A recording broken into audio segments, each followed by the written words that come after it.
Hey, what's up guys, this is a first look video of a pretty interesting product in my opinion. So this is not a review just yet, this is just my first initial impressions after unboxing and just playing around with it for a couple hours. So this is a portable blender. It's in the shape of basically a water bottle. So you can blend up your smoothie right there whenever you want and don't have to worry about carrying around a really bulky blender to do so. So taking it right out of the box, we get the full unit, and then we also have the USB, which is micro USB to charge this thing up. And then we have the little instruction, quick start guide, paperwork. And last thing we have is the cap, so once you are finished blending it up, you can seal up the container with that cap. So initial impressions, I think it's pretty hefty just because all of the machinery is right there down below. You can see there's a little LED display showing the power that's left in this thing. You can see the blending blade right there. And then you just quickly take a look at the instruction guide. It is in 2 languages, so you can see it's a pretty clearly detailed booklet here. It might have some grammatical errors just because I think this is something was based out of Asia. But anyways, that's not a huge deal. There's another look at the lid. So it's going to put it right there, replace the blending unit on the bottom. Then here, there's actually a little strap. It's made out of silicone. I don't know why they chose this material as opposed to maybe fabric. I think it should be a little bit stronger. But then taking a look on the back of the bottom of the system, that's the charging port covered up with a silicone flap, so it helps seal out some water.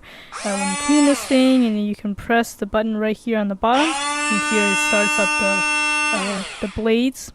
And it seems like there's only one touch mode, so there's no way for you to do some pulsing or anything like that. It looks like it's just a 25-second timer. On the bottom there is some grip to help grip the surface that you are on. Now I want to replace with that plastic lid, and my first instinct is actually to remove the top, which doesn't make any sense, but actually you have to remove the bottom. So this is a little strange. You have to keep in mind that you actually have to flip over the blender so that it's actually top heavy to unscrew the blade, and then actually replace it with the plastic lid once you have your blended up drink ready to go. This just seems a little bit strange to me, especially when they put the strap on the bottom. So essentially when you remove all of the hardware and you replace it with the lid, it's actually going to be a little bit top heavy because the base is smaller than the top.